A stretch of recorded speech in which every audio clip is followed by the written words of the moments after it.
दीपू चंद्रा दास ये नाम है उस शख्स का जिसको कल मॉब लिंच किया है मुसलमानों ने बांग्लादेश में। ये शख्स हिंदू था। एक ऑलरेडी ऐसी कम्युनिटी जो कि बांग्लादेश में बहुत प्रोसिक्यूटेड है। हर दिन आपको खबर मिलेगी कि किस तरह से बांग्लादेशी मुसलमान मुजालिम ढा रहे हैं हिंदू कम्युनिटी पे, कैसे उनके घरों को जला रहे हैं, उनके मंदिरों को जला रहे हैं, उनको जान से मार रहे हैं। ठीक है, इस शख्स के ऊपर उन्होंने एक ब्लास्फेमी का इल्ज़ाम लगाया जो कि झूठा इल्ज़ाम था। जब उसको इन्होंने जला लिया, शख्स को जिंदा जलाया उसको, ठीक है, उसको पहले मारा, ठीक है, उसको मारा, बीट टू डेथ किया, ठीक है, उसके बाद उसकी बॉडी को भी जला दिया, ठीक है, इतनी बारबैरिक तरीके से मुसलमानों ने मारा। जब पुलिस ने आके इनसे तफ्तीश की कि भाई क्या मामला था और एक्यूजेशन था, तो उसका कोई एविडेंस होगा, उनके पास कोई एविडेंस नहीं था। और अगर एविडेंस होता भी तो आपको लगता है कि आज के ज़माने में, आज की सदी में इस तरह किसी भी शख्स को मारा जाना चाहिए सिर्फ इस बात पे कि वो आपके रिलीजन पे सवाल उठा रहा है या उस पर क्रिटिसिज्म कर रहा है? ये काम तो मैं भी करती हूँ। क्या मैं पाकिस्तान जा सकती हूँ? जितने भी ये इस्लामिक शिट होल हैं, मैं तो इनको शिट होल ही कहूँगी। आप बांग्लादेश देख लो, आप पाकिस्तान देख लो, यहाँ पे कोई इंसानों के हकूक नहीं है। फ्रीडम ऑफ स्पीच जो है ना, ये एक इंसानी हकूक है। मैं अगर आज वेस्ट में बैठी हूँ या इवन मैं भी भारत में भी बैठी होती तो ये मेरा इंसानी हक समझा जाता कि मैं किसी भी बात पे अपनी ज़बान खोल सकती हूँ, मैं किसी भी बात पे आवाज़ उठा सकती हूँ, ठीक है। और मैं चाहूँ तो मैं क्रिश्चियन हूँ, मैं मुस्लिम हूँ, या मैं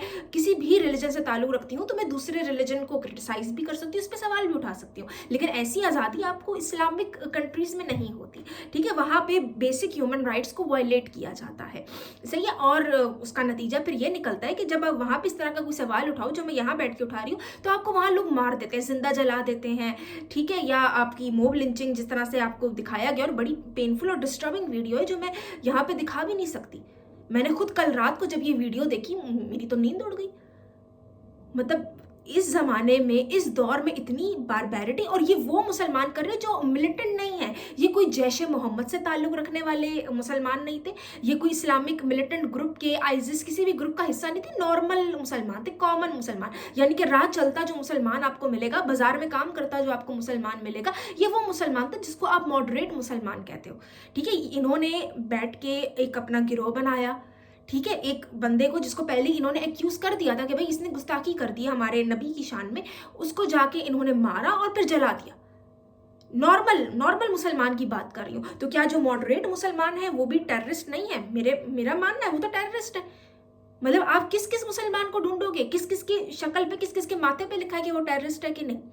और ये जो मॉब लिंचिंग करते हैं, ना सिर्फ बांग्लादेश है, पाकिस्तान में मशाल खान बच्चा था ना जिसको जलाया गया था और जिसको मारा गया था, ठीक है, उसको भी बिल्कुल इसी तरह मारा था। प्रियंका कुमारा एक शख्स था, उसको जो मारने वाले लोग थे वो जैश ए मोहम्मद के, आइसिस के, लश्कर झन्नवी के नहीं थे, वो नॉर्मल मुसलमान थे। मशाल खान को जिसने मारा था ना, वो उसके अपनी यूनिवर्सिटी में पढ़ने वाले बच्चे थे, उसके अपने साथी जो उसके बैचमेट होंगे, जो कभी उसके दोस्त रहे होंगे, जिनके साथ वो शायद कैंटीन में बैठ के नाश्ता खाता होगा, उन लोगों ने इस बेचारे की मॉब लिंचिंग कर दी। तो आप सोचें कि यहाँ पे जो नॉर्मल मुसलमान है, जिसको आप मॉडरेट मुसलमान कहते हैं, वो भी दहशतगर्द है।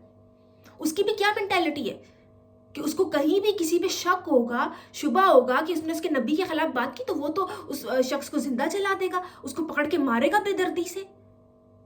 ये एक नॉर्मल मुसलमान का माइंड सेट है। भले वो पाकिस्तान का, बांग्लादेश का, कहीं भी हो, ये वेस्ट में भी आ जाते हैं, चेंज थोड़ी होते। वेस्ट में भी ये ब्लास्फेमी लॉ लाना चाहते, पूरी कोशिश कर रहे हैं कि यूके में ब्लास्फेमी लॉ लेकर आए ताकि इनके मजहब पे क्रिटिसिज्म ना हो। और क्रिटिसिज्म क्यों नहीं आना चाहिए? क्योंकि सारी सी बात है, इनके नबी की जो करतूत थे, जो उनके एक्शन थे, वो बड़े ऑब्जेक्शनेबल थे। 9 साल की बच्ची से शादी कर लेना, बनु कुरैजा और यहूदियों के कबीलों को उजाड़ देना, औरतों को लौंडियां बना लेना, उनका रेप करना, कितने लोगों की बिहेडिंग नहीं की। ये जो मॉब लिंचिंग होती है क्यों होती है? ये इनकी इस्लाम की वजह से होती है, इनकी इस्लामिक टीचिंग है ये। काब इब्ने अशरफ एक शख्स था, ठीक है, जो क्रिटिसिज्म करता था इस्लाम पे और रसूलुल्लाह पे। रसूलुल्लाह ने उसको मारने का ऑर्डर दे दिया था ब्लास्फेमी पे, ठीक है। इसी तरह अस्मा बिनते मारवा एक खातून थी जो अपने बच्चे को दूध पिलाती थी, नर्सिंग मदर थी वो। उसकी गोद में उसका बच्चा पड़ा हुआ था, ठीक है। और उसने जुर्रत कर ली थी रसूलुल्लाह के खिलाफ कोई शायरी लिखने की। तो रसूलुल्लाह ने बकायदा एक बंदे को भेजा कि जाके अस्मा बिनते मारवा को मारो और इससे मेरा पीछा छुड़ाओ। तो उस कातिल ने, जिसने अस्मा बिनते मारवा को मारा था, उसने उसके सीने पे छुरी मारी थी और ये भी परवाह नहीं की थी, किया था कि वो अपने बच्चे को गोद में रख के दूध पिला रही थी। इस तरह से कत्ल किया था इसने अस्मा बिनते मारवा का, रसूलुल्लाह के कहने पे। फिर एक यहूदी औरत थी जो रसूलुल्लाह के खिलाफ बात किया करती थी, क्रिटिसिज्म किया करती थी, उसको भी मारने का हुक्म दिया और साथ ये भी फरमा दिया कि भाई इसका कोई खून बहा नहीं होगा, ना इसकी कोई पनिशमेंट होगी, क्योंकि ये तो यहूदी औरत है और इसे तो गुस्ताखी की है। तो ये बकवास करते हैं मुसलमान जब ये कहते हैं कि भाई वायलेंस का तो कोई ताल्लुक नहीं है इस्लाम से, क्योंकि आपके यहाँ तो इस तरह के पूरे पूरे वाकयात हैं। जब रसूलुल्लाह, इनका प्रॉफिट खुद जाके कहता रहा है लोगों को कि भाई तुम जाके मारो, कोई मेरे खिलाफ बात करे, कोई इस्लाम के खिलाफ बात करे, उसको तुमने जाके मार देना है जान से।